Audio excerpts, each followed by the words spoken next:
আসসালামু আলাইকুম। পরিসংখ্যান বিষয়ে সকল শিক্ষার্থীদের স্বাগতম। আজকে আমরা পরিসংখ্যান প্রথম পত্রের উপর গুরুত্বপূর্ণ এমসিকিউগুলো যেগুলো বিগত বছরে পরীক্ষায় এসেছিল এই ক্লাসগুলো নিয়ে আলোচনা করব। তো যাদের পরিসংখ্যান রয়েছে আমরা একটু দ্রুত যুক্ত হয়ে যাই। এটা হচ্ছে পরিসংখ্যানের ক্লাস। পরিসংখ্যান প্রথম পত্রের এমসিকিউ নিয়ে আলোচনা করব। আবারও বলছি, আমরা পরিসংখ্যান প্রথম পত্রের এমসিকিউ নিয়ে আলোচনা করব। তো যে সকল ফ্রেন্ড রয়েছে আপনাদের পরিসংখ্যান বিষয়ের, তারা একটু দ্রুত যুক্ত হয়ে যায় এবং ক্লাসটি শেয়ার করে দেই, আপনাদের বন্ধুদের মেনশন করে দিন। ওকে, সময় নষ্ট করবো না, আপনাদের তো আগামীকালকেই পরীক্ষা, দ্রুতই শুরু করব।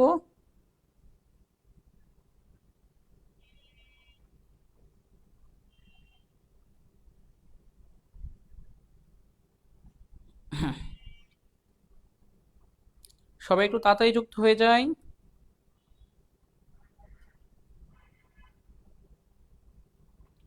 ওকে,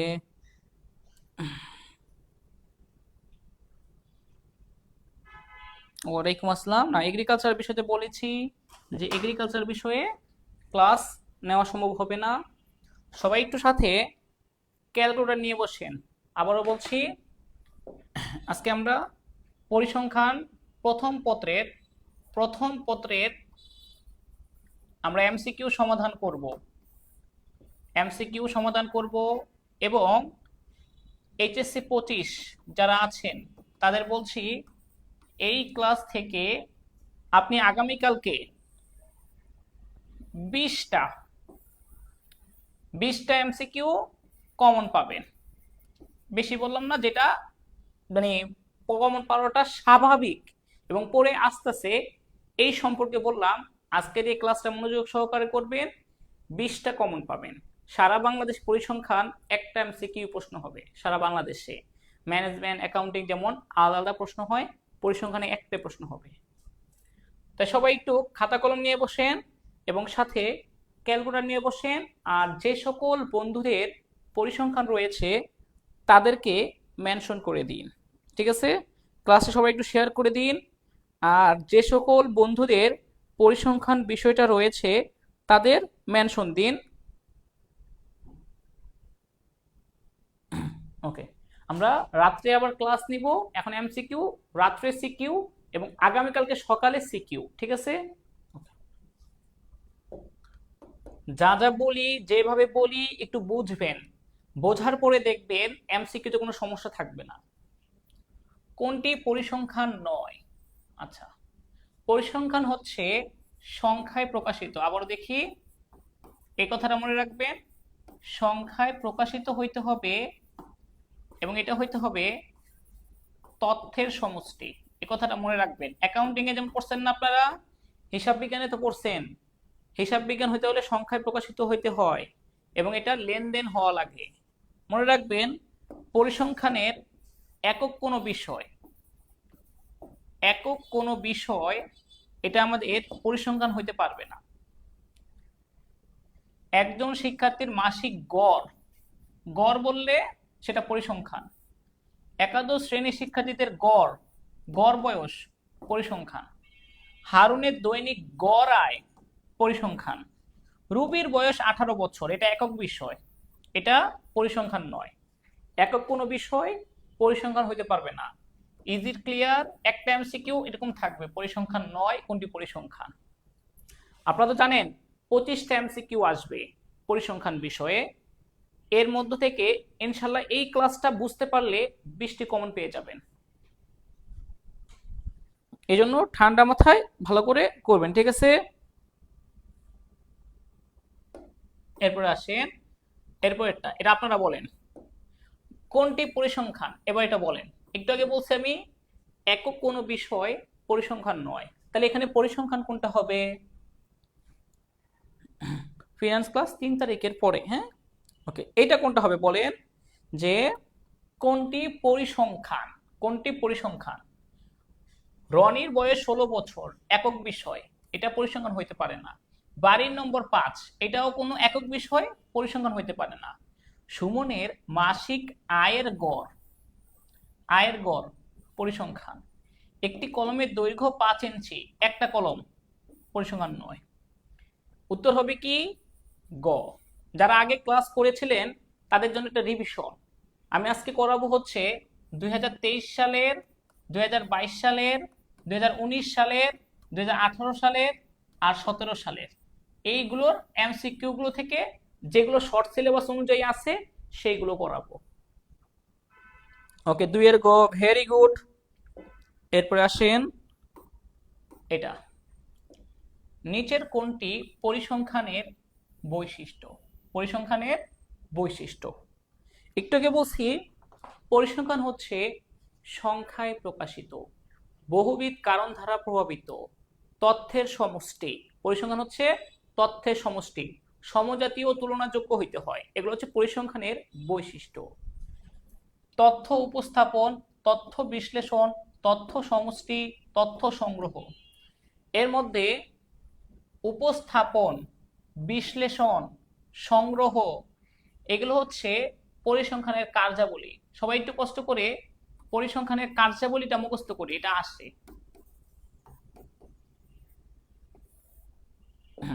কার্যাবলীগুলো দেখি, পরিসংখ্যানের কার্যাবলী এটা মাঝে মধ্যে আসে। পরিসংখ্যানের কার্যাবলীগুলো কি কি একটু দেখে নেন, দরকার আছে। 1 নাম্বার, সবার প্রথম তথ্য সংগ্রহ করতে হয়, তারপরে সেই তথ্যটা প্রক্রিয়াকরণ মানে ফিল্টারিং, কোনো ভুল ত্রুটি আছে কিনা দেখতে হয়, তারপর হচ্ছে তথ্যটাকে উপস্থাপন, বিভিন্ন মাধ্যমে উপস্থাপন করতে হয়, এরপর হচ্ছে তথ্যটা বিশ্লেষণ, অ্যানালাইসিস করতে হবে, সংশ্লেষণ, নির্বাচন এইগুলো দিয়ে, তারপর সর্বশেষ হচ্ছে ব্যাখ্যা প্রদান এবং সিদ্ধান্ত গ্রহণ। ব্যাখ্যা প্রদান এই হচ্ছে পরিসংখ্যানের কার্যাবলী। তার মানে দেখেন, তথ্য উপস্থাপন পরিসংখ্যানের কার্যাবলীর সাথে সম্পর্কিত, তথ্য বিশ্লেষণ পরিসংখ্যানের কার্যাবলীর সাথে সম্পর্কিত, তথ্য সংগ্রহ পরিসংখ্যানের কার্যাবলীর সাথে সম্পর্কিত, তাহলে তথ্য সমষ্টি এটা পরিসংখ্যানের বৈশিষ্ট্য। ক্লিয়ার? এটা ক্লিয়ার হলে বলেন, পরেরটায় যাব। বুঝিয়ে বুঝিয়ে পড়াচ্ছি, ভেঙে ভেঙে পড়াচ্ছি, ঠিক আছে? তাহলে ইনশাল্লাহ আপনাদের সমস্যা হওয়ার কথা না। 3 তারিখের পরে ফিনান্স ক্লাস, একটু দেখেন। আমি একটু পরিসংখ্যান, আপনাদের তো 7 তারিখে পরীক্ষা, আমি একটু পরিসংখ্যান ক্লাস নিতে হবে, পরে ফিনান্স নিয়ে পরে চিন্তা করব, বা অন্য কোথাও থেকে করেন। আচ্ছা, ওকে, এটা ভালো করে দেখেন। ওকে, অনেকেরই ক্লিয়ার? আচ্ছা, তাহলে উত্তর হচ্ছে তথ্যের সমষ্টি। এরপরে আসেন, পরিসংখ্যানের গবেষণার কাঁচামালকে কি বলে? যারা আপনারা কমার্সের শিক্ষার্থী তারা তো জানেন যে হিসাব বিজ্ঞান এর কাঁচামাল কি? লেনদেন। লেনদেন ছাড়া হিসাব বিজ্ঞান হইতে পারবে না। একইভাবে মনে রাখবেন যে পরিসংখ্যান আছে না, সেই পরিসংখ্যান বিষয়ের কাঁচামাল হচ্ছে তথ্য, ইনফরমেশন। ইনফরমেশন ইজ দ্য, আপনার এটাকে বলা হয় একটা কাঁচামাল আমাদের পরিসংখ্যানের, এটা তথ্য। ওকে, মনে থাকবে এটা, এটা আসতে পারে, এটা আসার মতো একটা চান্স রয়েছে। হ্যাঁ, তো যারা যারা পরিসংখ্যানের শিক্ষার্থী তারা একটু দ্রুত যুক্ত হয়ে যান এবং ফ্রেন্ডের মেনশন করে দিন। ওকে, এরপরে আসেন আপনারা, তো বাকিগুলো কি তথ্য, নমুনা, পরামিতি এগুলো একটু পরে বুঝাচ্ছি। আচ্ছা, তথ্যের পরিবর্তনশীল বৈশিষ্ট্যকে কি বলে? পরিবর্তনশীল অর্থাৎ সহজেই পরিবর্তন হবে বা নিয়মিত পরিবর্তন হয়। শোনেন, ধ্রুবক হচ্ছে অপরিবর্তনশীল, অপরিবর্তনশীল তথ্যের অপরিবর্তনশীল মান। যেমন আপনার চোখের সংখ্যা, চোখের সংখ্যা, আপনার হাতের আঙ্গুলের সংখ্যা, আঙ্গুলের সংখ্যা, এটা ফিক্সড। এগুলো হচ্ছে ধ্রুবক, হচ্ছে ফিক্সড, চেঞ্জ হবে না মান। চলক, এটা হচ্ছে পরিবর্তনশীল মান, চলক। যেমন আপনার উচ্চতা, এটা আস্তে আস্তে বাড়তে থাকে, ওজন কমতে থাকে, বাড়তে থাকে, পরিবর্তনশীল, এক এক মানুষের এক এক রকম, এগুলো হচ্ছে চলক। কিন্তু চোখের সংখ্যা সাধারণত সব মানুষের 2টা, আঙুলের সংখ্যা হাতে 10টা আঙুল, এগুলো হচ্ছে আমাদের ফিক্সড। নমুনা কি? আপনার কলেজের যত শিক্ষার্থী আছে, ধরে নেই আপনার কলেজে টোটাল শিক্ষার্থী 500 জন, এটা হচ্ছে সমগ্রক। আপনার কলেজের টোটাল শিক্ষার্থী 500 জন, এটা হচ্ছে সমগ্রক। অর্থাৎ একটা নির্দিষ্ট বৈশিষ্ট্যের অধিকারী সকল মান। নমুনা এই 500 জন থেকে আমি বাছাই করে বা একটা অনুমান করে বা যে কোনো র্যান্ডমলি 10 জনকে সিলেক্ট করলাম, তাদের নিয়ে আমি গবেষণা করব, তাদের ওজন উচ্চতা নিয়ে গবেষণা করব, এটা হচ্ছে নমুনা। সমগ্রকের প্রতিনিধিত্ব মান, এটা হচ্ছে নমুনা। সমগ্রকের কি প্রতিনিধিত্ব মান হচ্ছে নমুনা। একটু আবার দেখি, পরিবর্তনশীল বৈশিষ্ট্যকে কি বলে? চলক। আর অপরিবর্তনশীল হচ্ছে ধ্রুবক। সমগ্রকের প্রতিনিধিত্বকারী হচ্ছে নমুনা, আর সমগ্র হচ্ছে কোন বৈশিষ্ট্যের অধিকারী সকল মান। এটা ক্লিয়ার হলে বলে পরেরটায় যাব আমি।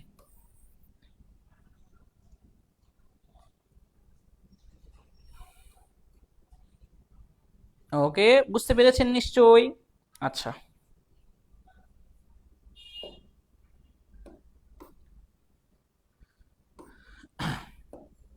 নিচের কোনটি গুণবাচক চলকের উদাহরণ? অনেকে এটা গুণবাচক চলকের উদাহরণ নিচের কোনটি? রাতে নিব সিকিউ ক্লাস, হ্যাঁ রাতে সিকিউ ক্লাস নিব।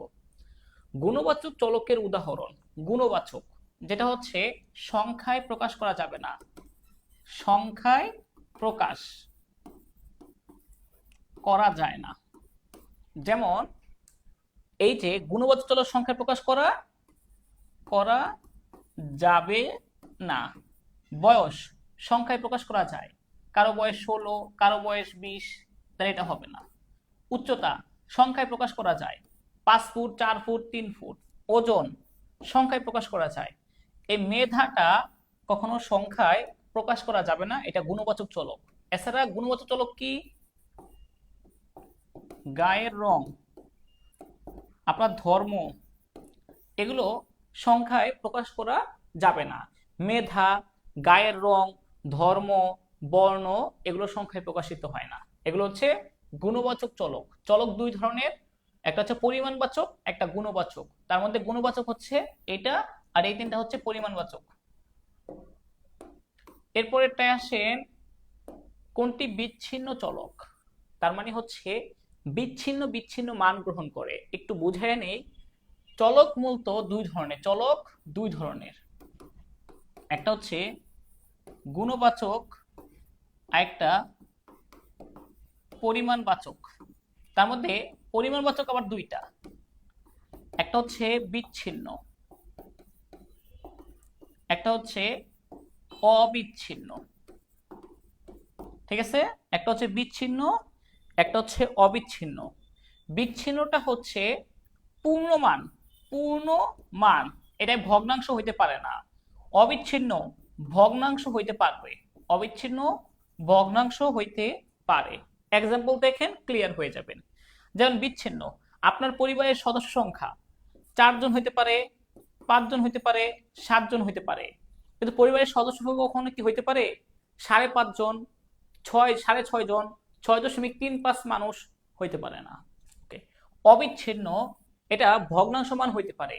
যেমন আপনার ওজন হইতে পারে 60 কেজি 350 গ্রাম, হইতে পারে না, কোনো সমস্যা নাই।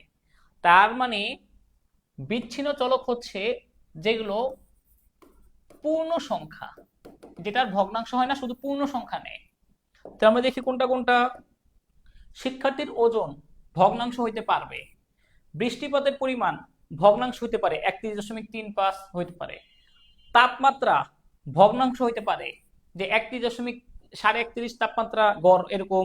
পরিবারের সদস্য সংখ্যা এইটা কখনো ভগ্নাংশ হইতে পারে না, এটা হইতে পারে 10 জন, 2 জন, 4 জন, 3 জন, পূর্ণ সংখ্যা, মানুষের ভগ্নাংশ হয় না। একইভাবে কলম হইতে পারে 3টা, হইতে পারে 4টা, 3.5টা কলম কখনো হয় না। এটা হচ্ছে বিচ্ছিন্ন চলক, পূর্ণ সংখ্যা।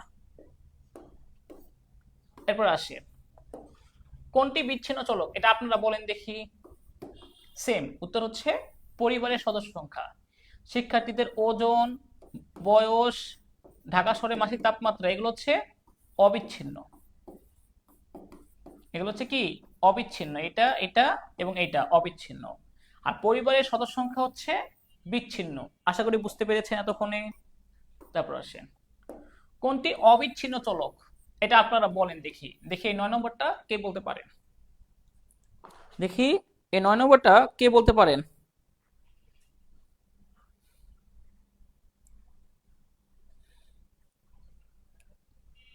9 কি হবে, বুঝে বুঝে বলবেন 9 কি হবে। ওকে,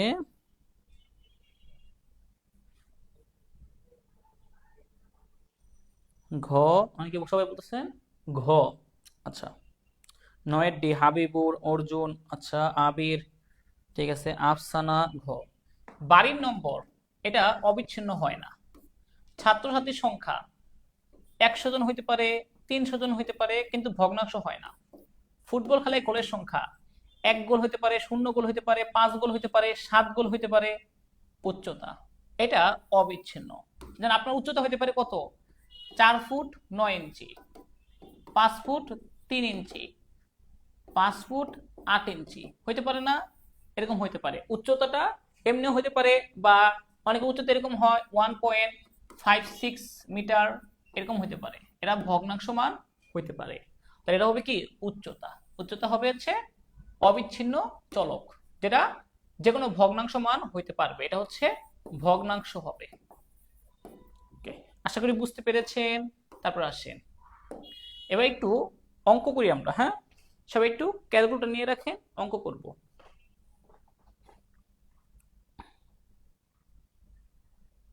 ওকে, এবার একটু সবাই একটু অঙ্ক করব, সবাই একটু কেটে ঢুকেন। আচ্ছা, x1 2, x2 3, 4 6 5। ওকে, প্রশ্ন বলছে কি সামেশন অফ xi স্কোয়ার, অর্থাৎ সবগুলো মানের স্কোয়ার করতে 2 square plus 3 square plus 4 square plus 6 square plus 5 square, 2 দুগুণে 4, 9 16 36 25। তা কত হয় দেখেন। ওকে, 4 প্লাস 9 প্লাস 16 প্লাস 36 প্লাস 25। ওকে, 90। এগুলো কিন্তু বোর্ডে আসছে, এসব প্রশ্ন বোর্ডে আসছে। হ্যাঁ, এগুলো হচ্ছে বোর্ডের এমসিকিউ। দেখেন তো কার কার মিলেছে, বুঝে বলবেন। পার্সেন্ট এটা হচ্ছে সামেশন অফ প্রত্যেকটা মানের একটা যে আপনার কি স্কোয়ার করব, লাস্টে যোগফল স্কোয়ার, এটাকে বলা হয় বর্গের সমষ্টি। এটাকে বলা হয় বর্গের সমষ্টি। উত্তরের সাথে কত 90। এরপর আসেন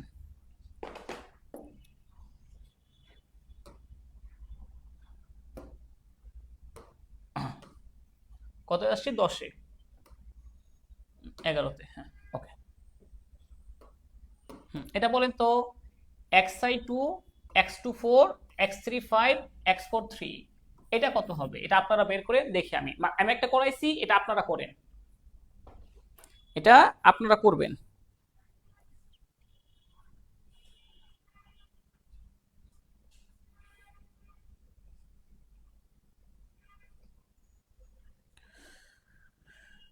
দেখি কারটা হয় 11 4।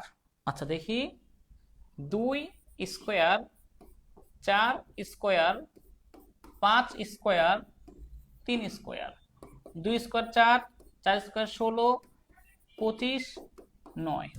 ওকে, 20 আর 25 45 আর 9 54। ওকে, উত্তর আসছে 54। এটাও বর্গের সমষ্টি। যাদের যাদের উত্তর 4 আসছে তাদের উত্তর সঠিক। হ্যাঁ, যাদের উত্তর 4 আসছে। তারপর আসেন তথ্য সারির প্রতিটি তথ্যমান হতে উহার গাণিতিক গড়ের ব্যবধানের সমষ্টি কত। গড়ের ব্যবধানে। শোনেন, একথা সবসময় মনে রাখবেন, তথ্য সারির প্রতিটি মান হতে উহার গাণিতিক গড়ের ব্যবধানের সমষ্টি হচ্ছে শূন্য। ব্যবধানের সমষ্টি কি? শূন্য। বলে স্যার এটা কিভাবে প্রমাণ করে দেখান? ওকে, একটু দেখাচ্ছি। যেমন 10, 20, আরেকটা মান নেই 30, তিনটা মান। এই তিনটা মানের গড় কত? গড় আসবে হচ্ছে 20। তারপরে দেখেন, প্রমাণ করে দেখাচ্ছি। তাহলে দেখেন 10 মাইনাস 20, 20 মাইনাস 20, 30 মাইনাস 20, এটা উত্তর আসবে -10, 0 প্লাস 10। করলে কি আসবে? -10 প্লাস 10 ইকুয়াল টু 0। সবসময়ই তথ্য সারির প্রতিটি তথ্যমান হতে উহার গাণিতিক গড়ের ব্যবধানের সমষ্টি কত? শূন্য। ক্লিয়ার?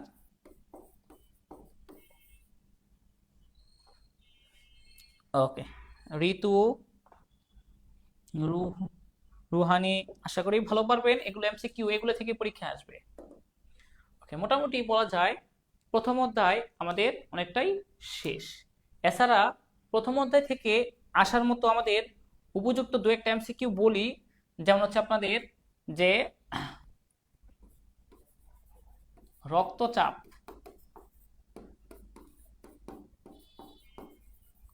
তাপমাত্রা, রক্তচাপ, তাপমাত্রা, মেধা স্কোর, এই যে রক্তচাপ, তাপমাত্রা, মেধা স্কোর, তারিখ, এগুলো জামার সাইজ, জামার সাইজ, এগুলো শূন্য দ্বারা শূন্য বোঝায় না, শূন্য দ্বারা শূন্য বোঝায় না। শূন্যকে কি বোঝায় না? শূন্য বোঝায় না। ঠিক আছে, পরম মান শূন্য নয়। যেমন তাপমাত্রা, তাপমাত্রা যদি আমি বলি 0°C, তাহলে কোনো তাপমাত্রা নাই? অবশ্যই তাপমাত্রা আছে। আবার আমি যদি বলি তারিখ, তারিখ বললাম আজকে 2000 তারিখের আগে, তার আগে কোনো দিন ছিল না? অবশ্যই ছিল। তার মানে তারিখ শূন্য মানে শূন্য না। আবার দেখেন মেধা স্কোর, কেউ পরীক্ষায় শূন্য পাইছে, তার মানে কি তার মেধা কি একদম জিরো? না, জিরো না। আবার জামার সাইজ, আমরা সবাই বলি না এই জিরো সাইজের প্যাম্পাস নিয়ে আসো। জিরো সাইজ মানে কি কোনো সাইজ নেই, শূন্য? না, জিরো সাইজ মানেও একটা সাইজ আছে। তার মানে রক্তচাপ, তাপমাত্রা, মেধা স্কোর, তারিখ, জামার সাইজ শূন্য দ্বারা শূন্যকে বোঝায় না। এগুলো হচ্ছে শ্রেণী সূচক স্কেল। কি স্কেল? শ্রেণী সূচক। এগুলো হচ্ছে শ্রেণী সূচক স্কেল। শূন্যের মান শূন্যের সমান হয় না। ঠিক আছে? আর যেগুলো শূন্য দ্বারা শূন্য বোঝায়, যেমন হচ্ছে ওজন, উচ্চতা, বয়স, আয়, এগুলো শূন্য দ্বারা কি বোঝায়? শূন্য। এগুলো হবে আনুপাতিক স্কেল। এগুলো হবে আনুপাতিক স্কেল। এই দুটো একটু মাথায় রাখেন, এগুলো এমসিকিউতে আসে। রক্তচাপ, তাপমাত্রা, মেধা স্কোর, তারিখ, জামার সাইজ শূন্য দ্বারা শূন্যকে বোঝায় না, এই জন্য এটা শ্রেণী সূচক। ওজন শূন্য মানে শূন্য বোঝায়। উচ্চতা, বয়স, আয় শূন্য দ্বারা শূন্যকে বোঝায়, এগুলো আনুপাতিক। ওকে, এবার দেখেন কেন্দ্রীয় প্রবণতার উৎকৃষ্ট সবচেয়ে ভালো পরিমাপ কোনটি? কেন্দ্রীয় প্রবণতার সবচেয়ে ভালো পরিমাপ, একদম বেস্ট পরিমাপ কোনটি? আমাদের কেন্দ্রীয় পরিমাপ হচ্ছে 5টি: গাণিতিক গড়, জ্যামিতিক গড়, মধ্যমা, প্রচুরক, একটা হচ্ছে তরঙ্গ গড়। তার মধ্যে সবচেয়ে ভালো হচ্ছে গাণিতিক গড়। সবচেয়ে ভালো কোনটা? গাণিতিক গড়। এটা আসে, প্রায় সময় আসে। আচ্ছা বলেন তো, পরিসংখ্যানের জনক কে? পরিসংখ্যানের জনক, এটা দেখি কে বলতে পারেন আপনাদের? পরিসংখ্যানের জনক কে? পিডিএফ কিভাবে কালেক্ট করবো? ক্লাস পরে, ক্লাস শেষ হয়নি তারপরে। হ্যাঁ, ওকে, বলেন তো দেখি পরিসংখ্যানের জনক কে, কেউ জানেন? সে আর.এ. ফিশার। পরিসংখ্যানের জনক হচ্ছে আর.এ. ফিশার। আর এই পরিসংখ্যান শব্দটি প্রথম ব্যবহার করছিলেন হচ্ছে মহালানোবিস। পরিসংখ্যান ইংরেজি শব্দটা প্রথম ব্যবহার করছেন প্রশান্ত চন্দ্র মহালানোবিস। এগুলো থিওরির জন্য আসতে পারে মাঝে মধ্যে। ওকে, আমরা অঙ্ক এমসিকিউ করাই। তারপর দেখেন অজীব রেখার সাহায্যে কোন পরিমাপটি নির্ণয় করা যায়?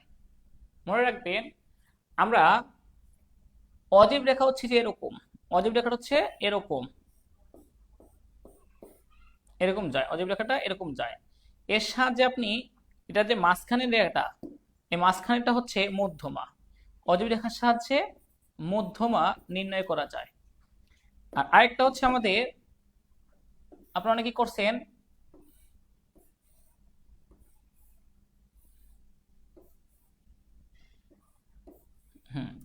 এটা হচ্ছে আমাদের আয়তলেখ, এটা হচ্ছে আমাদের আয়তলেখ। এই আয়তলেখের সাহায্যে আপনি কি নির্ণয় করতে পারবেন জানেন? আয়তলেখের সাহায্যে আপনি এই যে এটা হচ্ছে প্রচুরক নির্ণয় করা যাবে, আয়তলেখের সাহায্যে প্রচুরক নির্ণয় করা যায়। ওকে, আমরা জানি কি এটা হচ্ছে অজীব রেখা। এই অজীব রেখার সাহায্যে আপনি নির্ণয় করতে পারবেন মধ্যমা আর আয়তলেখ। এই আয়তলেখের সাহায্যে আপনি নির্ণয় করতে পারবেন হচ্ছে প্রচুরক। ক্লিয়ার?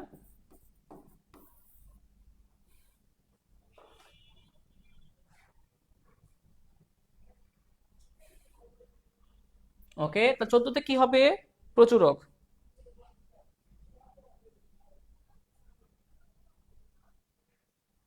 ওকে, হোয়াটসঅ্যাপে জয়েন করা যাচ্ছে না, হচ্ছে লিমিট হয়ে গেছে সম্ভবত। আচ্ছা, পরে দেখতেছি, আপাতত আগে পড়ানো শেষ করে নিই, পরে দেবো বাকিটুকু। ওকে, তারপর আসেন ম্যাথ। সবাই ক্যালকুলেটর নিয়ে বসেন। দুটি সংখ্যার এম মানে গাণিতিক গড় 8, এইচএম 2, জিএম এর মান কত? তো আমরা জানি এই গণের সংখ্যার ক্ষেত্রে একটা সূত্র আছে, এম আর এইচএম গুণ করলে যত হবে সেটা জিএম স্কোয়ার তত হবে। তো এম এর মান হচ্ছে 8, এইচএম এর মান হচ্ছে 2, জিএম স্কোয়ার আসবে, বা 8 দুগুণে 16 is equal two GM square. তাহলে রুট করেন, এটাকে স্কোয়ারটাকে রুট করে দেন, তাহলে তো হয়ে যাচ্ছে 16 ইজ ইকুয়াল টু রুট 16 হচ্ছে জিএম, রুট 16 করলে আসবে 4 is equal two GM. Calculator তো করতে পারবেন এটা। 8 দুগুণে 16, এটা স্কোয়ার আছে, এখানে রুট হয়ে গেছে, এই পাশে রুট করে দিছি, 4 আসছে। ক্লিয়ার? কারা কারা এটা বুঝতে পেরেছি দেখেন একটু। এরকম এমসিকিউ আসতে পারে, হ্যাঁ, খুব কঠিনও না, ইজি বলা যায়। 15 ক, ভেরি গুড, ঠিক আছে। আচ্ছা, তারপর আসেন, অনেকেই এটা উত্তর 16 দিয়ে দিবেন, দিয়ে কান্নাকাটি করে আসবেন বাসায় এসে। অনেকেই উত্তর 16 দিয়ে দিবেন দ্রুত, না, এটা উত্তর হচ্ছে কত? 4।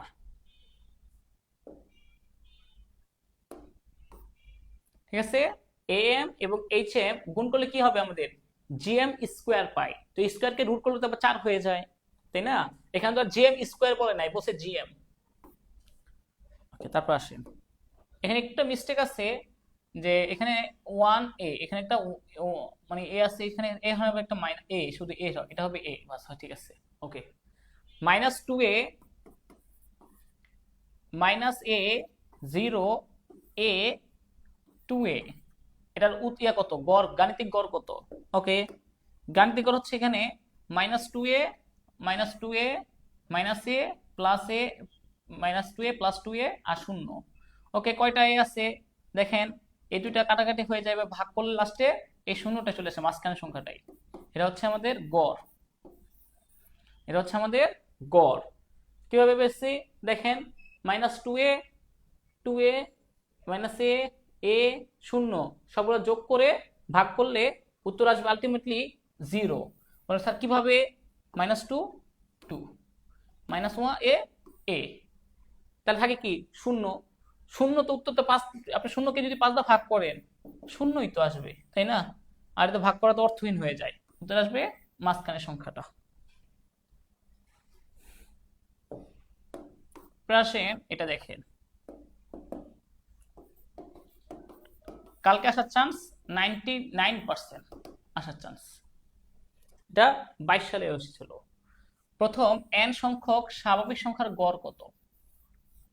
এক সংখ্যক স্বাভাবিক সংখ্যার গড়, এই সূত্রটা হচ্ছে, যেমন যদি বলি আমি 10টি স্বাভাবিক সংখ্যার গড়, সূত্র হচ্ছে n into n minus one divided by two, বা 10 ইন্টু 10 মাইনাস 1 ডিভাইডেড বাই 2।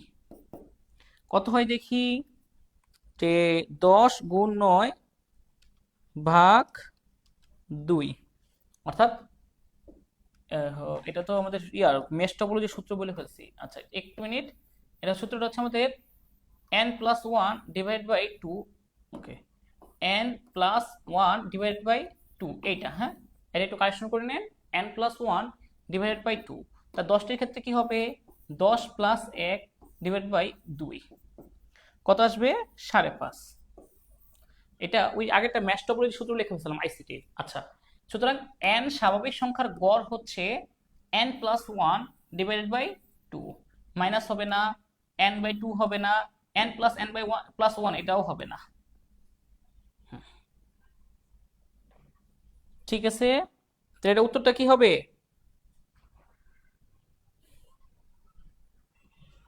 এটা কি বুঝতে পেরেছেন? তা 17 উত্তর কি হবে, গ হবে। Very good. ওকে, সামনে এরকম অঙ্ক দিচ্ছি আপনাদের।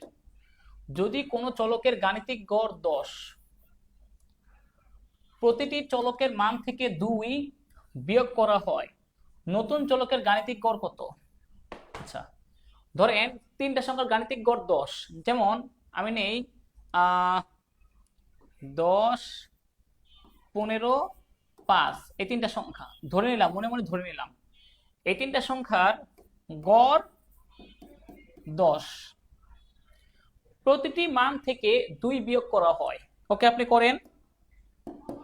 10 মাইনাস 2 8, 15 মাইনাস 2 13, 5 মাইনাস 2 3। তো এই তিনটা সংখ্যার গড় কত আসে দেখেন। ওকে, আমি দেখি, 8 আর 13 আর 3, 8 আর 13 21, 21 আর 3 24, 24কে 3 দিয়ে ভাগ করে 8 আসবে। তার মানে কোন চলকের গাণিতিক গড় 10, তার থেকে প্রতিটি মান থেকে 2 বিয়োগ করা হয়, তাহলে নতুন চলকের গাণিতিক গড় কত হবে, 8 হবে। আর যদি আপনি 4 বিয়োগ করেন, প্রতিটি মান থেকে যদি 4 বিয়োগ করা হয়, তখন উত্তর হবে কত, তখন উত্তর হবে 6। ঠিক আছে, যেহেতু প্রত্যেকটা মান থেকে বিয়োগ করব, উত্তরটা ওই বিয়োগটা করে দিলেই উত্তর হয়ে যায় সংক্ষেপে। ওকে, 18 নম্বরটা বুঝতে পেরেছেন। 8, 18 নম্বরটা আসছে কত, 8, কারণ 10 থেকে 2 বিয়োগ করলে 8 করেই হবে সবগুলো।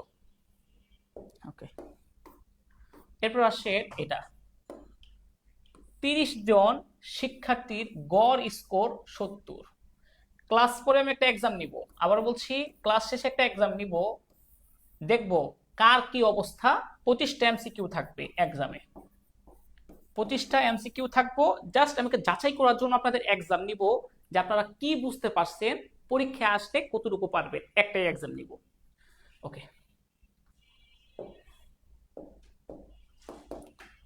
30 জন শিক্ষার্থীর গড়, 30 জন শিক্ষার্থীর গড়, 20 জন শিক্ষার্থীর গড়, তাহলে 50 জন শিক্ষার্থীর সম্মিলিত গড় কত?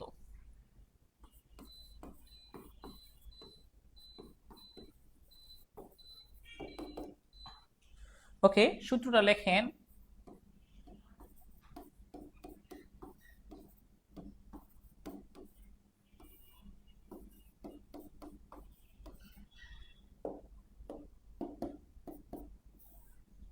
ওকে, দেখি কত আসে। n1, এটা হচ্ছে আমাদের n1, দেখেন এই যে এটা n1 30 ইন্টু x বার 1, এটা হচ্ছে x বার 1 70, পরে এটা হচ্ছে 20 জন, আবার n2,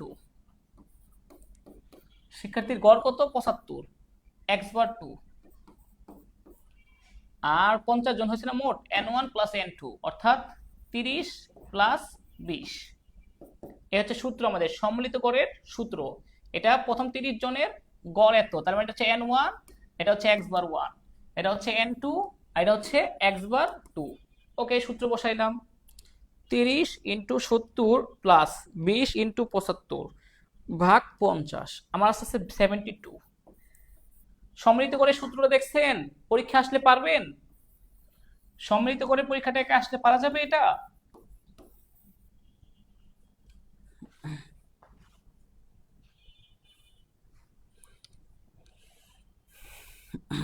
ওকে, তাহলে এটা উত্তর কি হবে? এটা উত্তর হবে হচ্ছে 72। তারপর আসে প্রথম 25টি স্বাভাবিক সংখ্যার গড় কত? একটু আগে পড়াইছিলাম n+1/2 এই সূত্রটা। তাহলে এটা বলেন, এটা উত্তর কি হবে দেখি। 20 নম্বরটা কে বলতে পারেন? দেখি আপনারা 20 নম্বরটা কে কে উত্তর বলতে পারেন?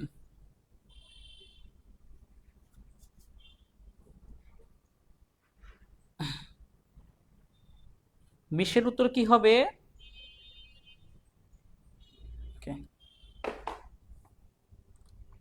অনেকে বলতেছেন সি। আচ্ছা, দেখি উত্তর কত হয়। ওকে, 25+1/2। তাহলে 26কে 2 দিয়ে ভাগ করলে 13 হয়। উত্তর হবে গ। একদম ইজি, ওই সূত্র পারলে পারবেন। দুটি অশূন্য ধনাত্মক সংখ্যার গাণিতিক গড় 5, জ্যামিতিক গড় এটা হচ্ছে 3 হবে 3। তরঙ্গ গড়ের মান কত?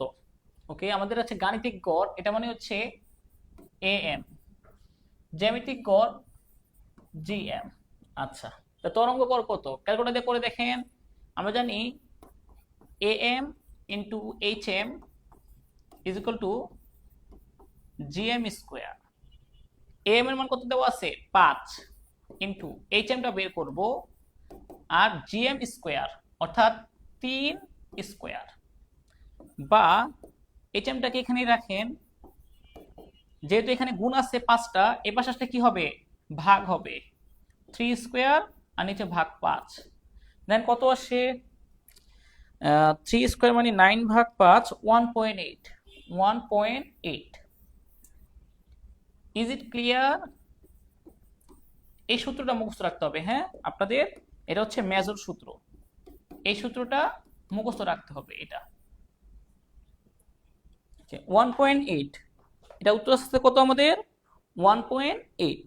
ওকে, ভেরি গুড। তারপরে আসি জনসংখ্যা বৃদ্ধির হার নির্ণয়ে কোন পরিমাপটি উপযুক্ত? শুনেন, জনসংখ্যা বৃদ্ধির হার সূচক সংখ্যা, তারপরে হচ্ছে আপনার ধারা সমানুপাতিক, এসব ক্ষেত্রে আপনার জ্যামিতিক গড় উপযোগী। জনসংখ্যা বৃদ্ধির হার, ধারা, সূচক সংখ্যা, এসব ক্ষেত্রে জ্যামিতিক গড়। ধারার একটা এক্সাম্পল দেখাই, যেমন এরকম 2, 4, 8, 16, 32, এগুলো হচ্ছে ধারা। এসব ক্ষেত্রে জ্যামিতিক গড় উপযোগী। ভেরি ভেরি ইম্পর্টেন্ট এমসিকিউ, এটা মুখস্থ করেন সবাই, এটা সবাই মুখস্থ করেন। হ্যাঁ হ্যাঁ, ওই অপশন টেস্ট করলে হবে। আপনি এম কোন এইচ এম সমান ডিএম স্কোয়ার অপশন টেস্ট করলে হবে, একই কথা, তাহলেও হবে। আপনার যেভাবে ভালো মনে হয়, তবে আমি ভাইঙ্গা বুঝাইছি যেভাবে উত্তরটা হয়, বুঝার পরে 4-5 ভাবে করা যায়, এটা কোনো বিষয় না। ওকে, তারপর আসেন তথ্য সারির কোনো একটি মান শূন্য হলে কোন পরিমাপটি নির্ণয় করা যায় না? মনে রাখবেন, শূন্য ঋণাত্মক সংখ্যা থাকলে জ্যামিতিক গড় নির্ণয় করা যায় না, আবার শূন্য থাকলে তরঙ্গ গড় নির্ণয় করা যায় না। ভালো করে দেখেন, এটা ভেরি ভেরি ইম্পর্টেন্ট এমসিকিউ, এটা কালকে আসার চান্স 100%ই, কারণ এটা আসলে এটা আসেই।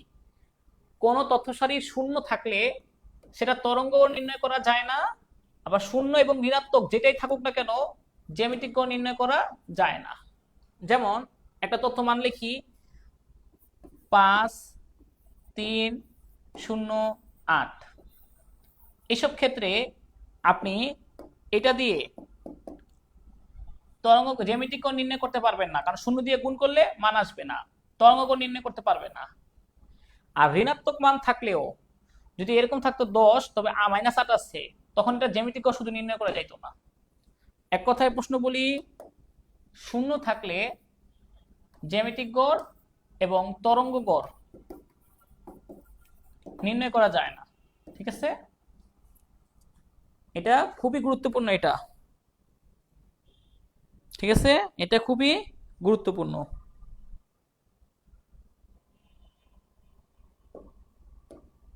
তারপর আসে এটা দেখেন একটু কষ্ট করে, 2, 12, 22, 92 সংখ্যাগুলোর যোজিত গড় মানে হচ্ছে গাণিতিক গড়। এগুলো বের করার সূত্র একদম সহজ, প্রথম সংখ্যা প্লাস শেষ সংখ্যা, প্রথম সংখ্যা প্লাস শেষ সংখ্যা ডিভাইডেড বাই 2। প্রথম সংখ্যার মান কত 2, শেষ সংখ্যার মান কত 92 ডিভাইডেড বাই 2। তো 92 প্লাস 2 ভাগ 2 47 আসতেছে। এটা ক্লিয়ার? প্রথম সংখ্যাকে আর শেষ সংখ্যাকে যোগ করে দুইটা ভাগ করবেন এরকম ডিসটেন্স থাকলে, উত্তর একই আসবে। হ্যাঁ, যোজিত গড় গাণিতিক গড় একই বিষয় অনেকটা।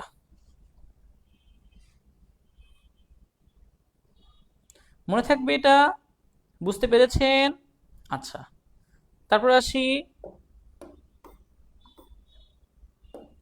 দুটি অশূন্য ধনাত্মক সংখ্যার গাণিতিক গড় 13, জ্যামিতিক গড় 10, নাকি জ্যামিতিক গড় 8 হলে তরঙ্গ গড় কত? 100টা এটা এসে পড়ছে এমনি। হ্যাঁ, ওকে।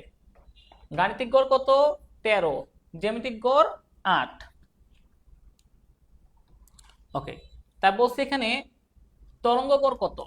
ওকে,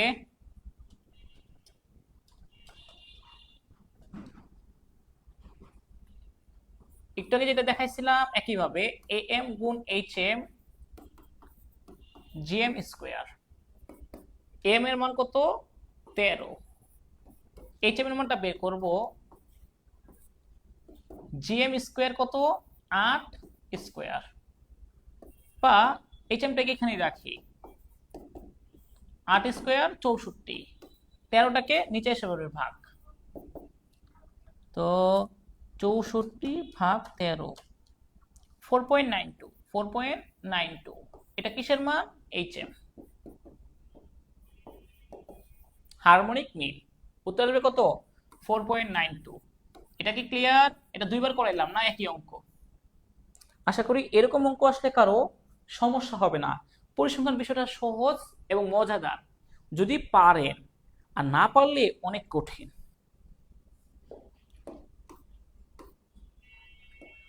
দুটি অশূন্য অসমান ধনাত্মক সংখ্যার ক্ষেত্রে am gm hm এর মধ্যে সম্পর্ক কি?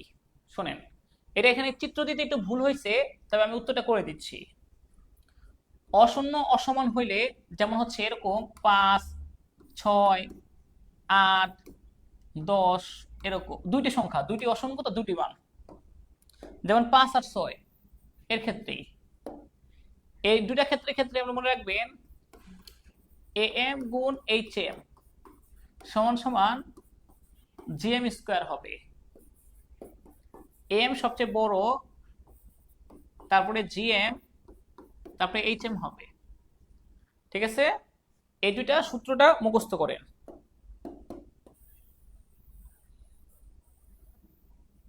এই দুইটা সূত্র আপনারা মুখস্থ করেন।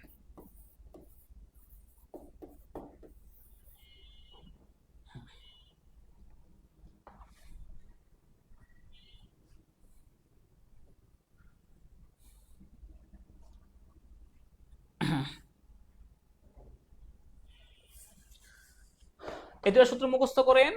am গুণ hm is equal two gm square, am hm gm তারপরে hm, সবচেয়ে ছোট hm, সবচেয়ে বড় হচ্ছে am। ঠিক আছে, এখানে চিত্রটা দিতে একটু ভুল হয়েছে, যেমন হচ্ছে এখানে চিত্র দেওয়া তো ছিল এরকম am gm hm, আর এটা দেওয়ার কথা ছিল am ইনটু gm সমান সমান hm square, hm am into গুলো দেয় নাই। হ্যাঁ, তার জন্য বাদ দেন, আপাতত আমি যেটা লেখা দিয়েছি সেটা মনে রাখেন। গাণিতিক গড়ের সূত্র কি? গাণিতিক গড় এটা হচ্ছে মূল ও মাপনের উপর নির্ভরশীল। গাণিতিক গড় কি? মূল ও মাপনের উপর নির্ভরশীল। তথ্য সারির সকল মানকে প্রভাবিত করে, চরম মান দ্বারা ব্যাপকভাবে প্রভাবিত হয়। এটা একটা সমস্যা। বলে স্যার চরম মান কি জিনিস একটু দেখাই। আপনার বয়স 18, আপনার এক বন্ধুর বয়স 19, আরেক বন্ধুর বয়স 20, আরেক বন্ধুর বয়স 65। তো এই যে এই 65 বছরের কারণে আপনাদের গড় বয়সের মানটা চেঞ্জ হয়ে যাবে। ঠিক আছে, এই গড় বয়সের মানটা কত হয়ে যাবে দেখেন, এই 18 প্লাস 19 প্লাস 20 প্লাস 65 ভাগ 4, গড় আসতেছে কত? 30.5। তার মানে কিন্তু আপনাদের এখানে 30 বছরে তো কেউ নাই, আছে কেউ নাই, কিন্তু 30 মান আসতেছে। তার মানে কি এই একটা বড় মানের কারণে এই মানগুলো প্রভাবিত হচ্ছে। এটা হচ্ছে চরম মান। ঠিক আছে, আর এই চরম মান দ্বারা ব্যাপকভাবে প্রভাবিত হয় গাণিতিক গড়। উত্তর হবে সবগুলো। ক্লিয়ার? উত্তর কি হবে? উত্তর হবে এটাই, সবগুলো উত্তর রাইট। ওকে, তারপর আসেন মুক্ত শ্রেণীসীমার ক্ষেত্রে, মুক্ত ফাঁকা যে গড়টি নির্ণয় করা যায় না। মুক্ত শ্রেণীসীমার ক্ষেত্রে যেমন এরকম যে আপনার যে বলা আছে 20 থেকে 30, 40 থেকে 50, 60 প্লাস, কিন্তু উপরে কত সেটা বলা নাই। এই যে মুক্ত শ্রেণীসীমা, অর্থাৎ যে কোনো নিম্ন সীমার মান দেওয়া নাই, অথবা উচ্চ সীমা এর মান দেওয়া নাই, এগুলো হচ্ছে মুক্ত। কোন তথ্য সারির নিম্নর মানটা দেওয়া নাই অথবা উচ্চ মানটা দেওয়া নাই, বা দুইটাই মান দেওয়া নাই, সেটা হচ্ছে খোলা শ্রেণীব্যাপ্তি, খোলা। এসব ক্ষেত্রে গাণিতিক গড়, তরঙ্গ গড়, জ্যামিতিক গড় নির্ণয় করা যাবে না, শুধু মধ্যমা আর প্রচুরক নির্ণয় করা যাবে। এই দুইটা নির্ণয় করা যায়, গাণিতিক গড়, তরঙ্গ গড়, জ্যামিতিক গড় এগুলো নির্ণয় করা যাবে না। ঠিক আছে, কিসের ক্ষেত্রে? মুক্ত শ্রেণীসীমার ক্ষেত্রে জ্যামিতিক গড়, গাণিতিক গড়, তরঙ্গ গড় নির্ণয় করা যাবে না, আর মধ্যমা এবং প্রচুরক নির্ণয় করা যাবে। তাহলে উত্তর হবে কি? প্রথম 1 আর 2।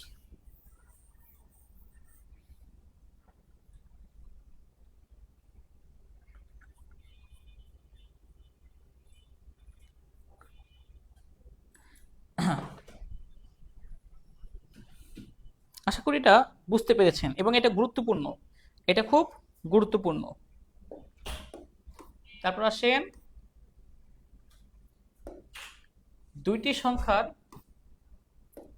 দুইটি সংখ্যার গাণিতিক গড়, মানে হচ্ছে am, এবং একটি সংখ্যা হচ্ছে 40। দুই সংখ্যার গাণিতিক গড় am এবং একটি সংখ্যা 40, অপর সংখ্যা কত? আচ্ছা, গাণিতিক গড়ের সূত্র কি? আমরা জানি am ইজ ইকুয়াল টু দুইটি সংখ্যার ক্ষেত্রে a plus b divided by 2 is equal to 25। আচ্ছা, তাহলে আমাকে একটু কষ্ট করে বলেন তো, তাহলে a প্লাস b কত হবে? a প্লাস b হবে 25 দুগুণে 50, কি হবে? 50। এটা হবে কি? 50। আচ্ছা, এর মধ্যে দেখেন একটি সংখ্যা হচ্ছে 40, তাহলে যদি আমি এর মান 40 ধরি, এ হচ্ছে 40 ধরে নেই, তাহলে বি কত হলে 50 হবে? তার মানে বি, এখানে এ যদি 40 ধরি, তাহলে 40 plus b is equal to 50। সুতরাং বি ইজ ইকুয়াল টু কত হবে? 50 মাইনাস 40 বা 10। যারা বুঝতে পারেন নাই আরেকবার দেখেন, অপর সংখ্যাটি কত? দুইটি সংখ্যার গাণিতিক গড় মানে a plus b divided by 2 is equal to 25 প্রশ্নে দেওয়া আছে, আর একটি সংখ্যা তো হচ্ছে 40। আচ্ছা, যাই হোক, আমি একটু অঙ্ক নিয়ে করি, এটাকে গুণ করে দেন এর সাথে, 25 দুগুণে 50, এর মান কত? 40 প্লাস কত হইলে 50 হবে? তো এটা বুঝতেই পারতেছেন আপনি, এটা 10 হইলেই হবে, উত্তর হবে 10। এটা কি বুঝতে পেরেছেন? এটা কি বুঝতে পারছেন কিনা একটু জানাবেন, হ্যাঁ?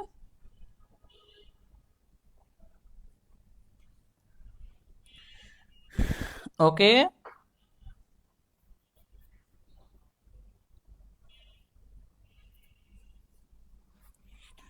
আচ্ছা,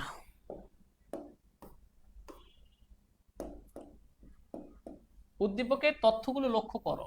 ওকে, ওই অঙ্কে দেখালাম আমরা AM 25 আর A হচ্ছে 40, B হচ্ছে 10। ওকে, এবার GM কত? তা GM বের করেন। 40 গুণ 10, এটা আবার রুট করে দিতে হবে। দেখি, 40 গুণ 10 রুট অ্যান্সার। ওকে, 20। তাহলে GM আসতেছে কত? 20। HM কত আসতেছে দেখি। HM আসবে এরকম, উপরে হচ্ছে দুইটা সংখ্যা, 1/40 প্লাস 1/20। এই হচ্ছে সূত্র আমাদের। 2 ভাগ 1/40, 1/40 প্লাস 1/10, 2 ভাগ অ্যান্সার। ওকে, 16 আসতেছে। ওকে, তাহলে একটা আসছে 20, একটা আসছে 16। তার মানে আমরা বলতে পারি কি, AM টা বড়, HM টা ছোট। AM বড়, HM ছোট। চিত্রটা দিতে ভুল করছে, এখানে চিহ্নটা দিতে পারি না, তা সবগুলোই সঠিক হয়, সবগুলোই সঠিক হবে যদি AM বড় হয়। হ্যাঁ, আচ্ছা, মনে হয় প্রশ্নটা এখানে এরকম দিছিল যে AM = HM, তাহলে এই জন্য এটা হয় নাই। হ্যাঁ, আমাদের GM 16 20 আসতেছে, HM 16 আসতেছে, আর আস্তে আস্তে AM 25, তারপর আসতেছে GM, তারপর হচ্ছে HM। AM আসতেছে 25, GM আসছে 20, HM আসছে 16। ঠিক আছে, এটা আর সবসময় এটা হবে, এবং এই সূত্রটা হবে AM এবং HM গুণ করলে যত হবে GM স্কোয়ার ঠিক ততই হবে। ঠিক আছে, এই দুটো সূত্র মনে রাখলেই হবে। ওকে, 2, 4, 8, 16, 32, 64। ওকে, একটি জরিপ করা হয়েছে মানগুলো। ওকে, প্রদত্ত উদ্দীপকের তথ্যের মধ্যমা কত? কত কত? 2, 4, 8, 16, 32, 64। একদম শর্টকাট নিয়ম দেখাই। সংখ্যা কয়টা আছে? 1, 2, 3, 4, 5, 6। 6টা সংখ্যা আছে না? 6টা সংখ্যা। 6টার তাহলে কিভাবে করবেন দেখেন। যদি 5টা সংখ্যা থাকতো, আবারও বলছি, যদি 5টা থাকতো তাহলে মধ্যমা হইতো মাঝখানেরটা, 1, 2, 3, 4, 5, মাঝখানেরটা হইতো মধ্যমা। আর যেহেতু এখানে সংখ্যা আছে 6টা,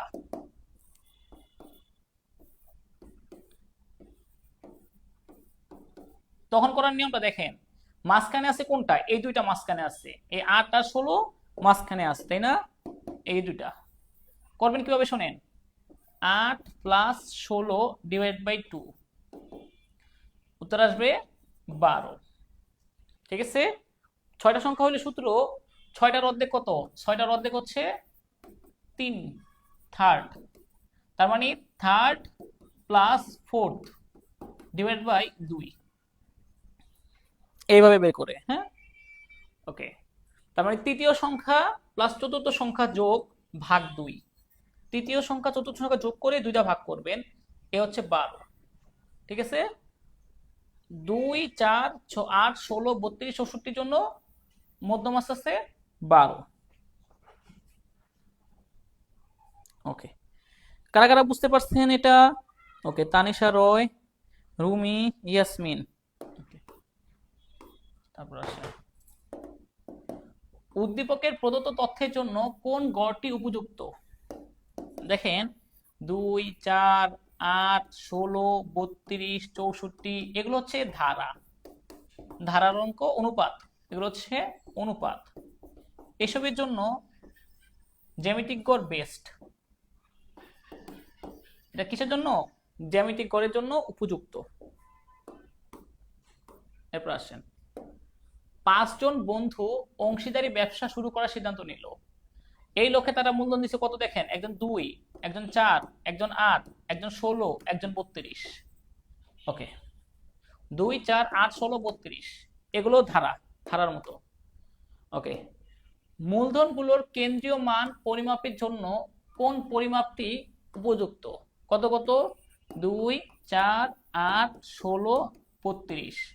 তাহলে তো জ্যামিতিক গড় হবে, কারণ এগুলো হচ্ছে অনুপাত, সংখ্যা সূচক, জনসংখ্যা বৃদ্ধির হার, এসব ক্ষেত্রে আমাদের এই জ্যামিতিক গড় উপযুক্ত। উত্তর হবে কি? জ্যামিতিক গড়। উদ্দীপকের মধ্যমা কত হবে? ওই যে উদ্দীপকটা ছিল 2, 4, 8, 16, 32। মধ্যমা হচ্ছে মাঝখানের মান, এটা হবে মধ্যমা।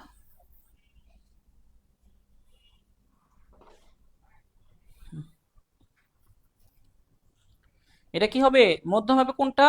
মাঝখানের মানটা। মাঝখানের মানটা 5টা সংখ্যা আছে না, বেজোড় সংখ্যা, তাহলে 5 + 1 / 2 সমান সমান থার্ড সংখ্যা, থার্ড। 7টা সংখ্যা থাকলে 7 + 1 / 2 চতুর্থ সংখ্যা হইতো। তাহলে মধ্যমা কত হবে? 8। এরপর আসেন, আবার দেখেন 2, 4, 8, 16, 32, 64 এগুলো মান। এইটা কোন উপযুক্ত গড়? কোনটি উপযুক্ত গড়? ধারা সেম, জ্যামিতিক গড়। এই জন্য উপযুক্ত হচ্ছে জ্যামিতিক গড়। তারপর আসেন, সেম উদ্দীপকের তথ্যশীল মধ্যমা কত? ওই যে একই রকম নিয়ম 12। ওই যে আমাদের ছিল কত? 2, 4, 8, 16, 32, 64। সেম নিয়মে একই প্রশ্ন, 8 2 যোগ করে 2টা ভাগ, 8 + 16 ভাগ 2 12। এগুলো একই রকম তো, পারবেন এই জন্য। ওকে, শোনেন, প্রথম n সংখ্যক স্বাভাবিক সংখ্যার মধ্যমা কত? মধ্যমা বলক বা গড় বলক, সূত্র একই, n + 1 / 2। এটা, এই যে এটা গড় আর মধ্যমা সূত্র একই, গড় প্লাস মধ্যমা যাই বলক সূত্র এটাই, n + 1 / 2। মুখস্থ করেন।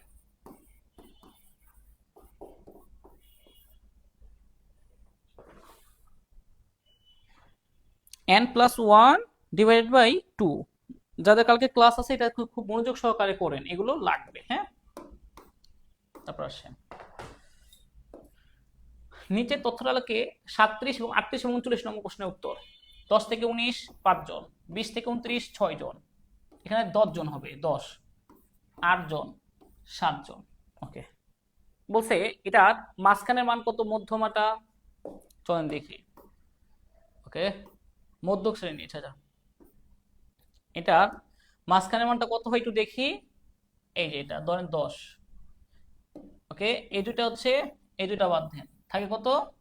হচ্ছে, আচ্ছা এখানে তাহলে শূন্য দিচ্ছে, এখানে একটা মানে একটু ভুল আছে। হ্যাঁ, যাই হোক, এটা মানে একটু ভুল আছে, আমি একটু দেখে নিচ্ছি, একটা মিনিট। এই সংখ্যাটার উত্তরটা আমি চেক করে নিচ্ছি, এটা কি আছে। সম্ভবত 8 5 6। ওকে, এই প্রশ্নটা একটু ভুল আছে, এই জন্য আমি এটা স্কিপ করে যাচ্ছি মধ্যমার বিষয়টা। ওকে, এগুলো লাগবে না, এই দুটা বাদ। হ্যাঁ, 38 39 এই দুটো বাদ দেন, এই যে 38 এবং 39, কারণ এটা আপনাদের লেখচিত্র লাগবে না। তারপর আসেন, প্রথম 26টি স্বাভাবিক সংখ্যার গাণিতিক গড় কত? ওকে, 26 + 1 / 2। দেখি কত আসে। 26 + 1 ভাগ 2। ওকে, 13.5। তো আসে আমাদের 13.5। সূত্র অনুযায়ী n + 1 / 2। গাণিতিক গড় বলক যেটা বা মধ্যমা বলক, সূত্র সেম, সূত্র হচ্ছে একই।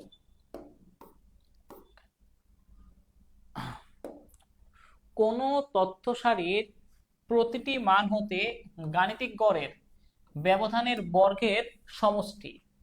যদি বলে ব্যবধানের, একটা হচ্ছে ব্যবধানের সমষ্টি, ব্যবধানের সমষ্টি সেটা আসবে 0, একটু আগে প্রমাণ করে দেখাইছি। আরেকটা হচ্ছে ব্যবধানের বর্গের সমষ্টি, এটাই 0 আসবে না, তবে আপনার ক্ষুদ্রতম আসবে, এটা আসবে হচ্ছে ক্ষুদ্রতম। প্রমাণ করতে গেলে একটু সময় লাগবে, আপাতত শুধু মুখস্থ রাখেন। প্রমাণ করি নাই আজকে, অন্য সময় তো দেখাইছি, এই জন্য আজকে দেখাই নাই। ক্ষুদ্রতম কিভাবে? যেমন 3টা মান দিলেন, ওইগুলো থেকে গড় মানটা বিয়োগ করে দেখবেন ক্ষুদ্রতম আসবে অন্য মানের চাইতে। ঠিক আছে, আজকে এটা দেখাইলাম না, ডিরেক্ট করে দিচ্ছি। ব্যবধানের সমষ্টি শূন্য আর ব্যবধানের বর্গের সমষ্টি ক্ষুদ্রতম কি থেকে? গড় হতে। গড় হতে তথ্যের প্রতিটি মান হতে গাণিতিক গড়ের ব্যবধানের বর্গের সমষ্টি ব্যবধানের সমষ্টি ক্ষুদ্র শূন্য আর ব্যবধানের বর্গের সমষ্টি ক্ষুদ্রতম। হ্যাঁ, ওকে। 42 থেকে আমরা একটু পরে পড়াবো, আমরা একটু আগে এই পরের অধ্যায়গুলো পড়াই নিই। হ্যাঁ, বাকি দুটো অধ্যায় সহজ তো, ওইটাকে একটু পড়াই নিই আপনাদের সুবিধার্থে, কারণ অনেকে এগুলো পারবেন না। এই জন্য আমি একটু আগে এগুলো পড়াই নিয়ে আসতেছি, পরে ওগুলো পড়াবো, টেনশনে কিছু নাই। প্রশ্ন দেখেন, কালীন সারির উপাদান সমূহের মধ্যে বিদ্যমান সম্পর্ককে সাধারণত কয় ধরনের মডেলের সাহায্যে প্রকাশ করা যায়? মডেল হচ্ছে দুইটি। কালীন সারির মডেল কয়টি? দুইটি। একটা গুণন মডেল, একটি যোজন মডেল। গুণন মডেল হচ্ছে টি এস সি আই, এগুলো হচ্ছে গুণফলের সাথে, গুণফল। আর যোজন মডেল হচ্ছে টি যোগ সিজনাল যোগ সাইক্লিক যোগ এটা আকস্মিক যোগফল। গুণন আর যোজন মডেল দুইটা মডেল, তবে ভালো কোনটা? গুণন মডেলটা বেশি ভালো, এটা বেশি ভালো। মডেল কয়টি? মডেল হচ্ছে আমাদের দুইটি মডেল। উপাদান 4টি, তবে মডেল 2টি।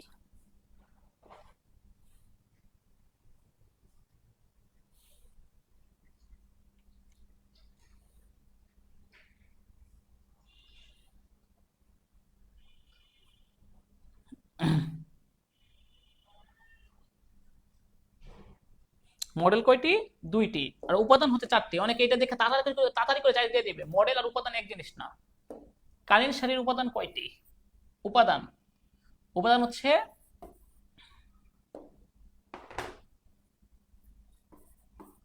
সাধারণ, ঋতুগত, চক্রক্রমিক, অনিয়মিত। যেমন বন্যা হচ্ছে অনিয়মিত, এই 4টা। তাহলে উপাদান কয়টি? উপাদান হচ্ছে 4টি। আর যদি বলতো মডেল, মডেল 2টি। দুইটার মধ্যে প্যাঁচ লাগাবেন না। উপাদান 4টি, মডেল 2টি। উপাদান 4টি, মডেল 2টি। 100% আসবে। কত পার্সেন্ট আসবে? 100%। উপাদান 4, মডেল 2টি। উপাদান তাও যদি মনে না থাকে, এভাবে দেখেন, উ পা দা ন 1 2 3 4, 4টি। তাও অন্তত মনে রেখেন, উপাদান কয়টি? 4টি, আর মডেল 2টি। নিচের কালীন সারির কোন উপাদানটি একটি এলাকার ভূমিকম্পকে নির্দেশ করে? বন্যা, ভূমিকম্প, যুদ্ধ, ঘূর্ণিঝড়। এগুলো হঠাৎ করে আসে, এগুলো হচ্ছে হঠাৎ। কত বছর পর পর আসবে কোনো বলা যায় না, সেটা হচ্ছে অনিয়মিত বেগ। এটা কি বলা যায় কত বছর পর পর ভূমিকম্প হবে? 5 বছর পর পর ভূমিকম্প হয়, এরকম কোন নিয়ম আছে? নাই। ভূমিকম্প হবে কয়টি? ভূমিকম্পটা হবে অনিয়মিত ভেদ, অনিয়মিত। ওকে, এরপর আসেন, আবহাওয়াগত পরিবর্তন, পূজা, ঈদ, ঋতু, এসব সময় বা রমজান মাসে জিনিসপত্রের দাম বেড়ে যায়। অর্থাৎ 1 বছরের কম সময়ের মধ্যে যে পরিবর্তন হয় তাকে বলা হয় ঋতুগত বেদ। তাকে কি বলা হয়? ঋতুগত বেদ। 1 বছরের কম সময়ের জন্য আবহাওয়াগত পরিবর্তন ঋতুগত। আর যদি বলতো জলবায়ু, শোনেন, বাংলাদেশে জলবায়ুটা হচ্ছে নাতিশীতোষ্ণ একই রকম, সেটা সাধারণ ধারা। কিন্তু আবহাওয়াটা 4-5 দিন একরকম, 7 দিন একরকম, পরে আবার 16 দিন একরকম, পরে চেঞ্জ হয়। আবহাওয়াটা হবে কি? আবহাওয়াটা হবে ঋতুগত বেদ। হ্যাঁ, আর আমাদের আবহাওয়া হচ্ছে ঋতুগত বেদ, আর কালীন সারির জলবায়ুটা হচ্ছে সাধারণ ধারা। আর চক্রক্রমিকটা কি জানেন? এটা মুনাফা, ব্যবসা বাণিজ্য এর সাথে সম্পর্কিত। আর অনিয়মিত দেখেনি বন্যা, দুর্ঘটনা, যুদ্ধ, খরা এরকম। সুনামির কারণে বাংলাদেশের অর্থনৈতিক অবস্থার পরিবর্তন কালীন সারির কোন উপাদান? এটা আপনারা বলেন দেখি, এটা কে বলতে পারেন? সুনামির কারণে সাধারণ দ্বারা ঋতুগত, চক্রক্রমিক, অনিয়মিত। সুনামিটা কি নিয়মিত হয় নাকি অনিয়মিত হয় বলেন তো? বা কত বছর পর পর সুনামি হবে? সাধারণ ধারা প্রায় 12 বছর একই রকম থাকবে। ঋতুগত ভেদ 1 বছরের কম। চক্রক্রমিক 3 বছর থেকে 8-9 বছর একই রকম, একবার উত্থান একবার পতন, একবার উত্থান একবার পতন। অনিয়মিত ভেদ হচ্ছে এই সুনামিটা, এটা হচ্ছে অনিয়মিত ভেদ। এটা হবে অনিয়মিত। Very good. তারপর আসে কালীন সারির উপাদান, এটা প্রত্যেকবার আসে 4টি। উ, পা, দা, ন, 4টি। আর যদি বলতো মডেল তাহলে হয়তো 2টি।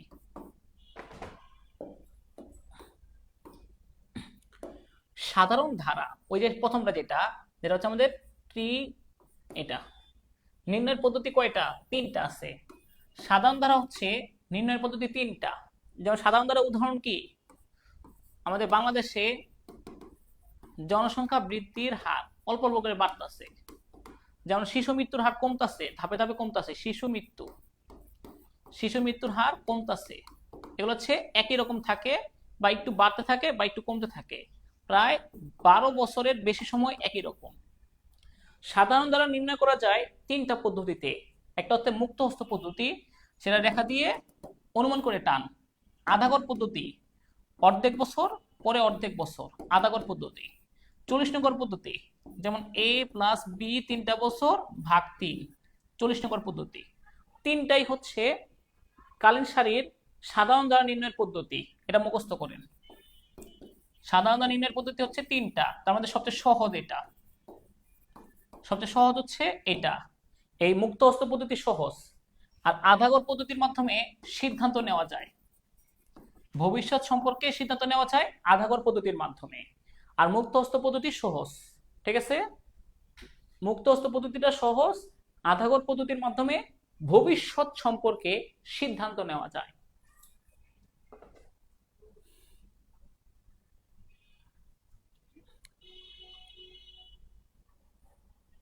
এগুলো আট করতে ঝামেলা হয়।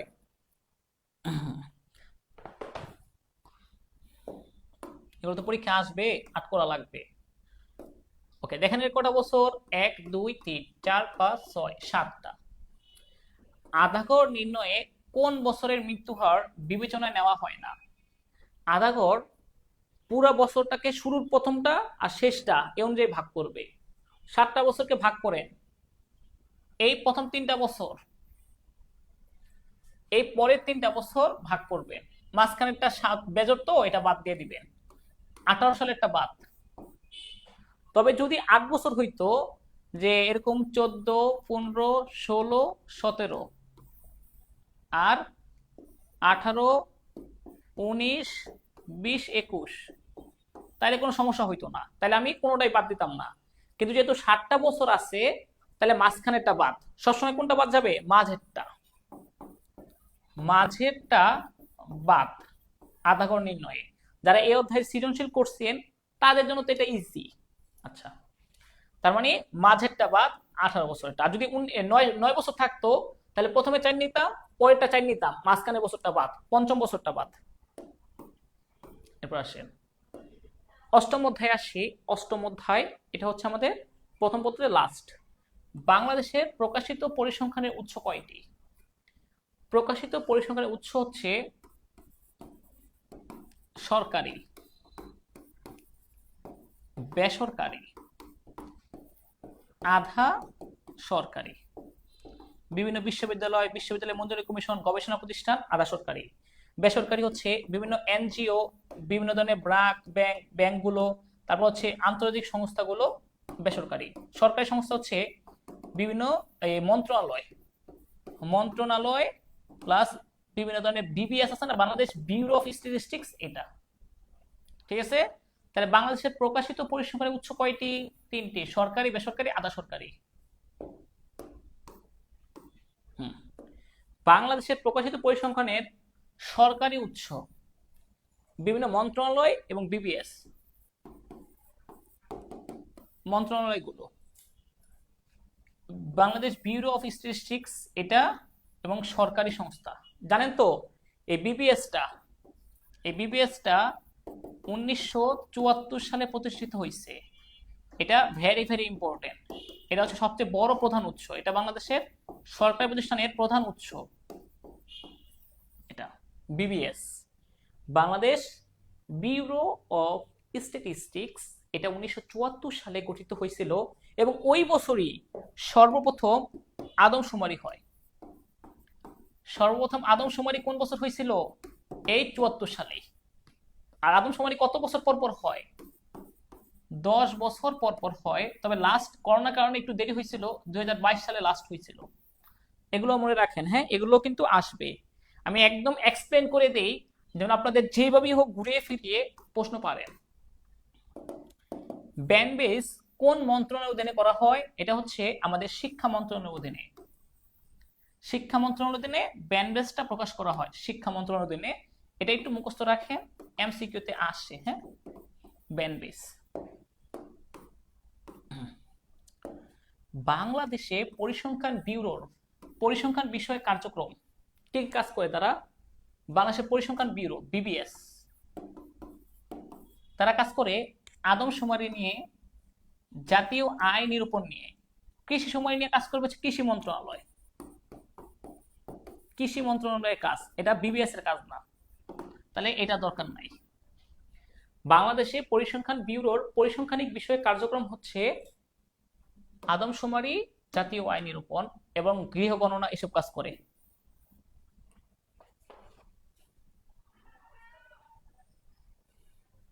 ঠিক আছে, কি হবে এটা? ওকে।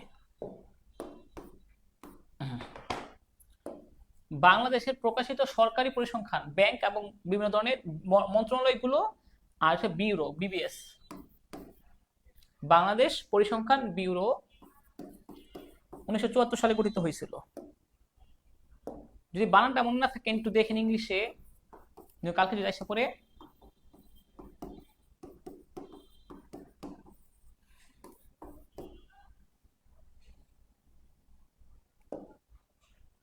Bangladesh bureau, Bangladesh bureau of statistics, এটা পুনরূপটা দেখে রাখেন, বিবিএস। হ্যাঁ, 1974 সালে গঠিত হয়েছিল, সবচেয়ে বড় প্রধান উৎস। বাংলাদেশের প্রকাশিত পরিসংখ্যানের সীমাবদ্ধতা কি, সমস্যাগুলো কি কি? ত্রুটিপূর্ণ সংগ্রহ পদ্ধতি, তার সংগ্রহ পদ্ধতি ভালো করে জানে না। তথ্যের অপর্যাপ্ত, ঠিকমতো তথ্য সংগ্রহ করে না। উপযুক্ত প্রশিক্ষণের অভাব, এসএসসি এইচএসসি মেয়েদের দিয়ে ছেলেদের দিয়ে কাজ করায়, কাজ ভালো করতে পারে না। এই সবগুলোই হচ্ছে সমস্যা। আরো সমস্যা হচ্ছে বিলম্বে তথ্য প্রকাশ করে, তারা বিলম্বে তথ্য প্রকাশ, দেরি হয় তথ্য প্রকাশ করতে, এগুলো একটা সমস্যা। উপযুক্ত প্রশিক্ষণের অভাব, আধুনিক যন্ত্রপাতির অভাব, আধুনিক যন্ত্রপাতি এগুলোর হচ্ছে অভাব। বাংলাদেশের প্রকাশিত পরিসংখ্যানের সীমাবদ্ধতা কি? ত্রুটিপূর্ণ সংগ্রহ, দক্ষ তথ্য সংগ্রহ, রিপোর্ট প্রকাশে বিলম্ব, যন্ত্রপাতির অভাব, এগুলো সবই আছে। তিনটা উৎস, সরকারি উৎসগুলো কি কি? সরকারি মন্ত্রণালয়গুলো বিবিএস, বেসরকারি বিভিন্ন ধরনের এনজিও গুলো, আন্তর্জাতিক সংস্থাগুলো, আধা সরকারি বিশ্ববিদ্যালয়, বিশ্ববিদ্যালয় মঞ্জুরি কমিশন, গবেষণা প্রতিষ্ঠান। এই তিনটা মনে রাখেন। আধা সরকারি একটু প্যাচ লাগে যায় অনেকের, হ্যাঁ, এটা একটু মনে রেখে দিই, একবার লেখা দিই যেন ভুল না হয় কালকে। বিশ্ববিদ্যালয়,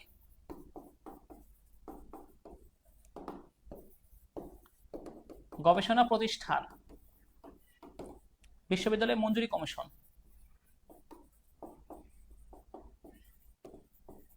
মঞ্জুরি কমিশন, শেষ। এই তিনটাই মনে রাখেন।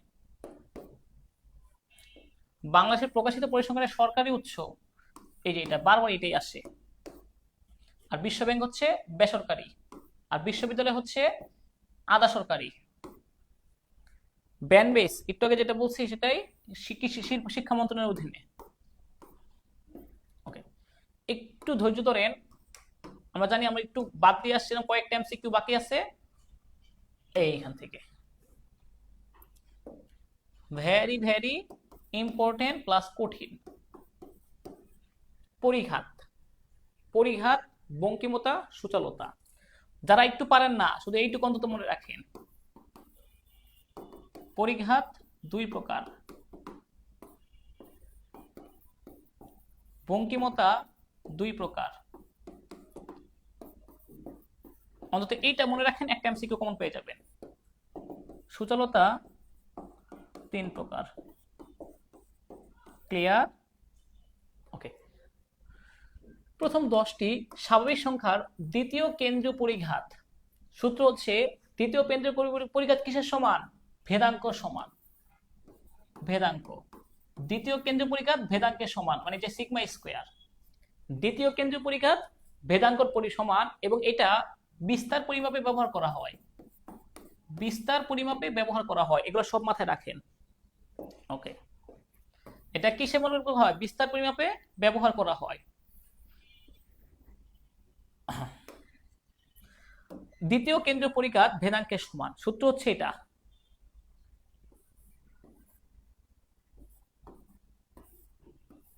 এটা কত আসে দেখেন তো? এই হচ্ছে দ্বিতীয় কেন্দ্রীয় পরিঘাতের সূত্র। 10 দুগুণে 100 মাইনাস 1 ডিভাইড বাই 2।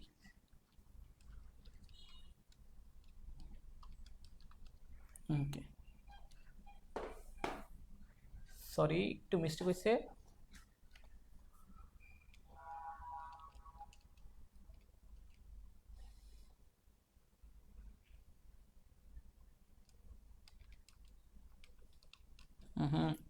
একটু মিস্টেক হয়েছে গা। এক না, এখানে কিন্তু 12 হবে। হ্যাঁ, 12 হবে, 12। ওকে, তবে 12। ওকে, সূত্রটা একবার দেখতেছি। এই সূত্রটা দেখেন, এই যে একটু মিস্টেক হয়ে গেছিল। n square minus 1 divide by 12। n square কত? 10 square minus 1 divide by 12।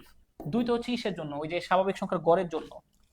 Okay, 100 minus 10 square মানে 100 মাইনাস 1 ভাগ 12। ওকে, 8.25। এটা কিন্তু দশমিক দিছে। হ্যাঁ, এটা দশমিক হবে তো, দিতে ভুল হয়েছে, দশমিক। উত্তর হবে কি এটা। এই সূত্রটা অনেক জায়গায় অনেকের বইয়ের নাই। এই যে এটা, এই সূত্রটা, এটা হচ্ছে কিসের সূত্র? ভেদাঙ্ক নির্ণয়ের সূত্র। ভেদাঙ্ক নির্ণয়ের সূত্র এটা। ভেদাঙ্ক মানে কি? Sigma square. সিগমা স্কয়ার মানে কি? দ্বিতীয় কেন্দ্রীয় পরিঘাত, মানে মিউ2, যেটা বিস্তার পরিমাপে ব্যবহার করা হয়। ভালো করে মনে রাখেন, দ্বিতীয় কেন্দ্রীয় পরিঘাত ভেদাঙ্কের সমান। দ্বিতীয় কেন্দ্রীয় পরিঘাত ভেদাঙ্কের সমান। দ্বিতীয় কেন্দ্রীয় পরিঘাত ভেদাঙ্কের সমান কেন বলতেছি? কারণ এটা 100% আসবে এই প্রশ্নটা।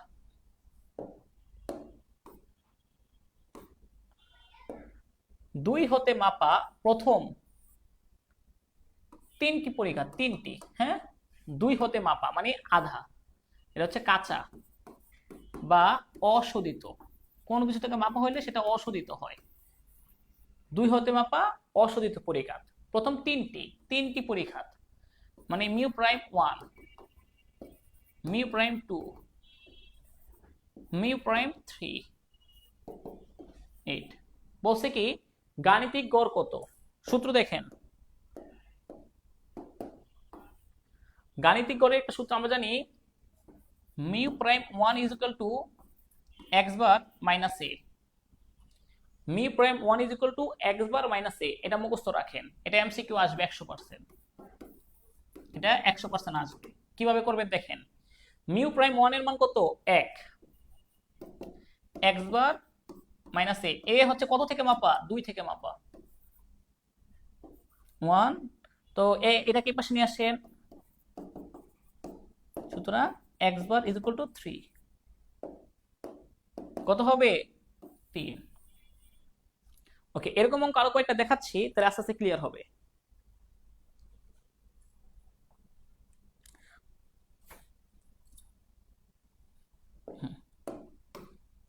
দেখেন এটা একটি গণসংখ্যা নিবেশনের দ্বিতীয় কেন্দ্র পরিঘাত মানে মিউ2 8, না 4 বিন্যাসটি মধ্যম সূচালো নিবেশন হলে চতুর্থ কেন্দ্র পরিঘাত কত? মধ্যম সূচালো সূত্র হচ্ছে এটা মিউ4 ডিভাইড বাই মিউ2 স্কয়ার। সূচালোতঙ্ক সূত্র মানে হচ্ছে B2, এটা হচ্ছে B2 এর সূত্র, B2 এর সূত্র। ওকে, এরপরে দেখেন মানগুলো বসাই। মধ্যম সূচালো মানে 3, মধ্যম সূচালো মানে কত? 3 এর সমান। কারণ একটা সূচালোতঙ্ক 3 প্রকার, অতি, অনতি, মধ্যম। মধ্যমটা হচ্ছে 3, অতি হচ্ছে 3 এর বেশি, অনতি হচ্ছে 3 এর কম। ওকে, মিউ4 বের করব। মিউ2 দেওয়া আছে কত? 4, ওটা 4 দেওয়া আছে, 4 স্কয়ার। তো এটা গুণ করে দেন, বা 3 গুণ 4 স্কয়ার ইজ ইকুয়াল টু মিউ4। 3 গুণ 4 স্কয়ার 48 মিউ4। দেখছেন সূত্র কি? মিউ4 মিউ2 স্কয়ার। মিউ4 বের করব, মিউ2 দেওয়া আছে হচ্ছে 4, তাহলে 4 স্কয়ার। এটা 4 স্কয়ার করতে কত আসে? 16, 3 16 48, তাহলে মিউ4 হচ্ছে 48। এবার প্রমাণ করে দেখেন, যাচাই করে দেখি। 48 ভাগ 4 স্কয়ার কত আসে দেখি। ওকে, 3 আসতেছে, আর এই 3 হচ্ছে মধ্যম সূচালো।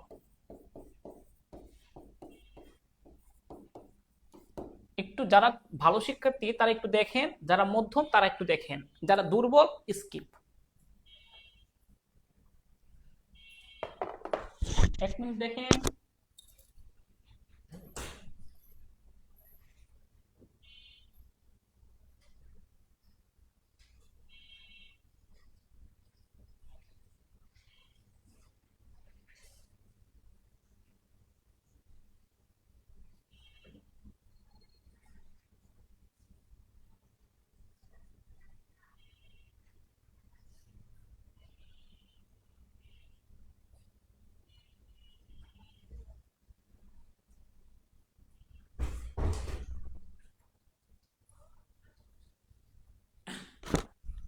ওকে, আর বেশি বাকি নেই আমাদের, আর 10টা মতো বাকি আছে, বেশিক্ষণ লাগবে না, 10 মিনিট। ওকে, এরপর আসেন গণসংখ্যা নিবেশনের আকৃতি ও প্রকৃতি জানার জন্য কি ধ্রুবকগুলো ব্যবহার করা হয়? পরিঘাত। এর মাধ্যমে আকৃতি প্রকৃতি জানা যায়। B1 B2 এটা হচ্ছে বঙ্কিমতা সুচালতা পরিঘাতের সাহায্যে। পরিঘাতের সূত্র কি?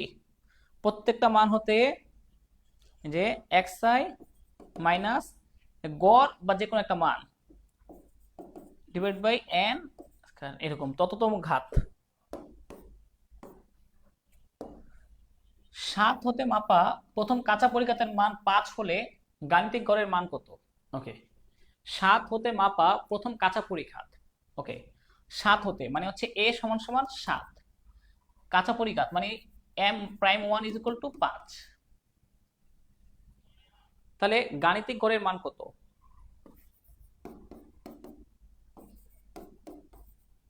মি প্রাইম 1 এর মান হচ্ছে 5, x বার এর মান হচ্ছে 7। 7টাকে এই পাশে নিয়ে আসেন,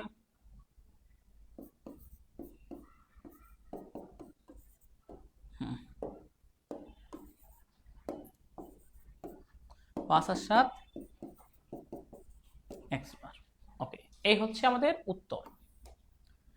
ঠিক আছে, কেন? এই যে এখানে -7 আছে, এখানে 7টা এই পাশে আসলে প্লাস হয়ে গেছে। আর যদি আমি এখানে বলতাম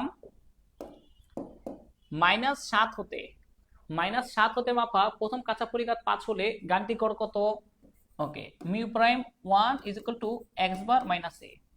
মিউ প্রাইম 1 হচ্ছে 5, x বার মাইনাস -7, তা মাইনাসটা কি হয়ে যেত? প্লাস, x বার প্লাস 7, 7টা এই পাশে নিয়ে আসতেন, বা যে x bar is equal two এই আমাদের কত হতো তাহলে 5 মাইনাস 7 মাইনাস 2, ঠিক আছে, তখন হতো -2। কিন্তু আসলে প্রশ্নটায় এখানে মাইনাস চিহ্ন দিতে ভুল হয়ে গেছিল, এই জন্য উত্তরটা আসার কথা ছিল -2, কিন্তু এই যে আমার নিয়ম অনুযায়ী এই নিয়মটা যদি বুঝতে পারেন এর মান 7, তাহলে উত্তর আসবে 12। আর এর মান যদি ধরেন -7, তাহলে উত্তর আসবে হচ্ছে -2। বুঝতে পারছেন সূত্র? এটা মনে রাখেন, তাইলেই হবে।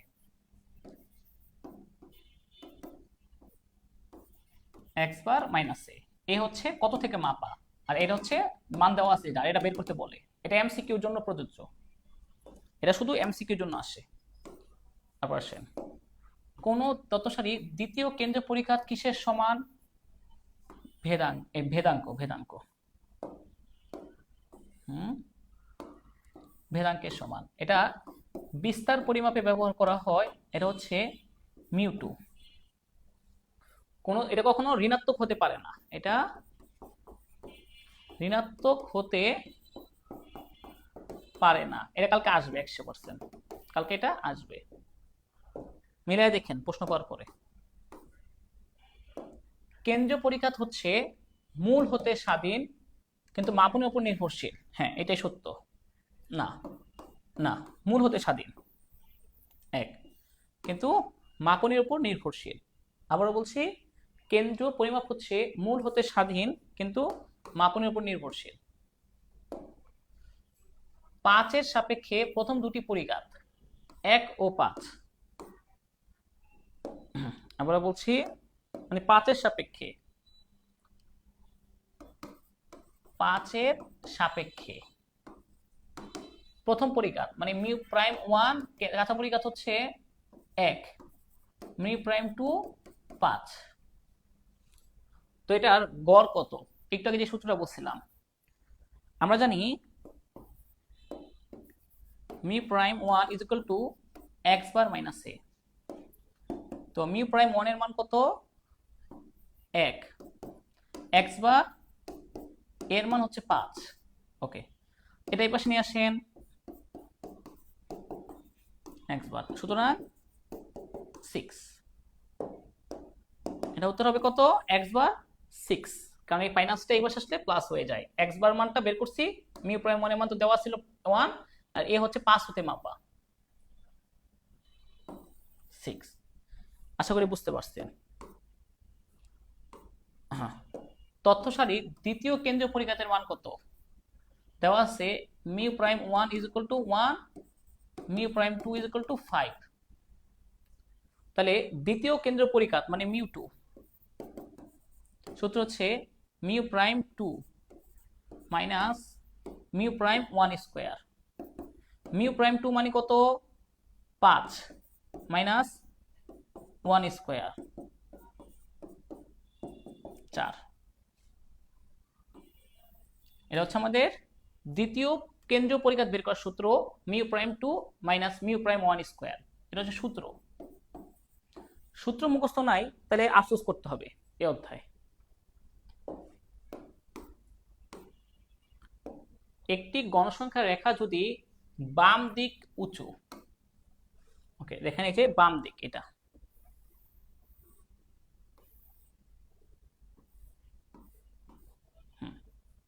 বাম দিকটা উঁচু, তাহলে আর ডান দিক হচ্ছে বিস্তৃত, তাহলে সেটা হচ্ছে ধনাত্মক। যেখানে এরকম হবে গড়,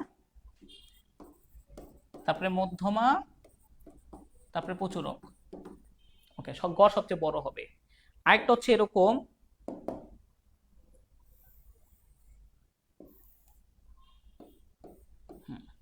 এক্ষেত্রে আবার এটা হচ্ছে আপনার এরকম গড় ছোট, তারপরে মধ্যমা, সবচেয়ে ছোট হচ্ছে প্রচুরক।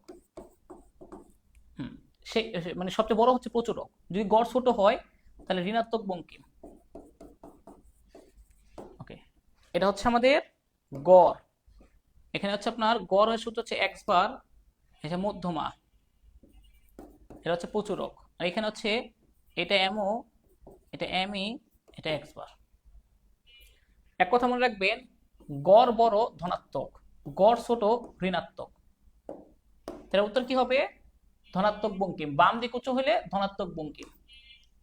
ওকে, একটি ধনাত্মক নির্বাচনের ক্ষেত্রে আমি কি বললাম? গড় বড় ধনাত্মক, আগে গড় বড় হবে, এই যে এরকম হবে।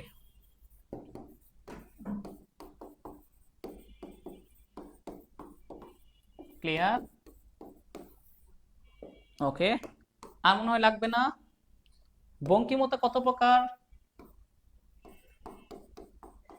ধনাত্মক, শূন্যের বেশি, শূন্যের বেশি,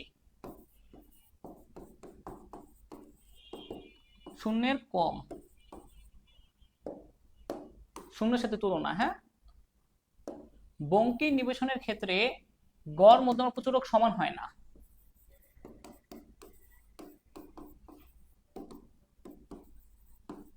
এই তিনটা সমান হবে না। বঙ্কিম নিবেশনের ক্ষেত্রে গড় মধ্যমা প্রচুরক সমান হয় না, আর গণসংখ্যা অপ্রতিসম হয়। মধ্যমা হতে চতুর্থক দূরত্ব অসমান। হ্যাঁ, সবগুলোই রাইট।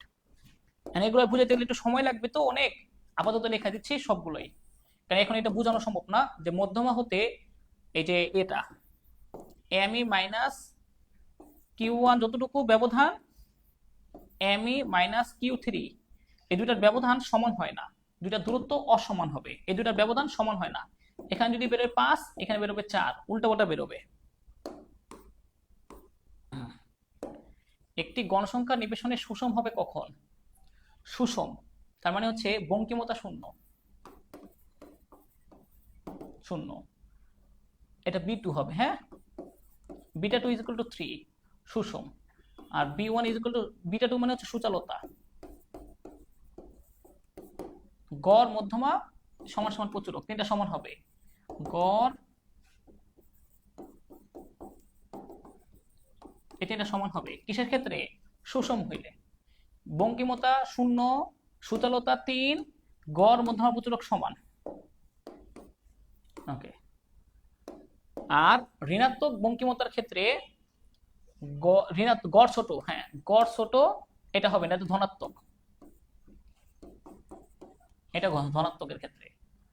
ডান দিক উঁচু, এই যে এরকম দেখেন, এটা দেখাই দিই আমি, এরকম।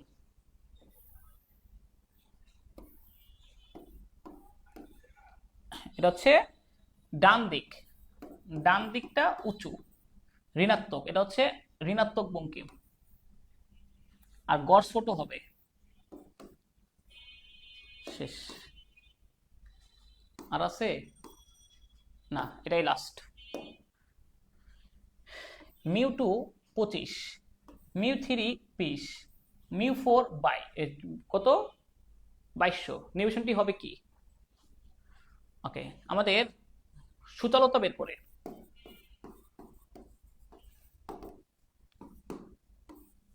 μ4 μ2 স্কয়ার, μ4 কত 2200 আর 25 স্কয়ার, 2200 ভাগ 25 স্কয়ার 3.52। এটা হচ্ছে অতি সুচালক।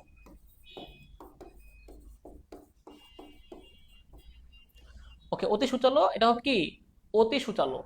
আচ্ছা, ওকে, এরপর আসেন আমাদের বঙ্কিমতা। বঙ্কিমতা সূত্র কি?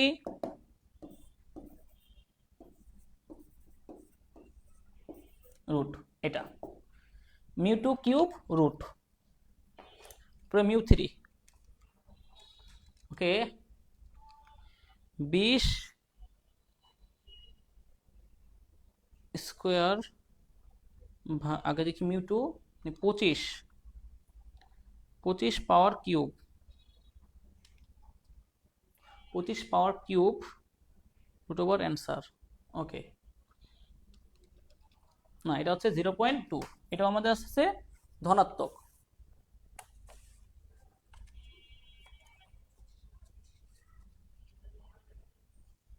তার আমাদের আসছে কি 0.2 ধনাত্মক, ধনাত্মক বঙ্কিম। তাহলে উত্তরটা আসলে এইটা হওয়া উচিত, নট এইটা।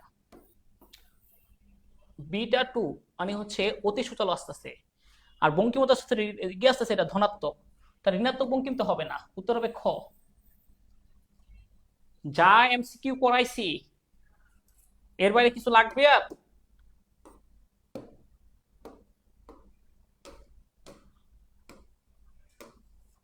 ওকে, যতগুলো এমসিকিউ করাইছি পারবেন।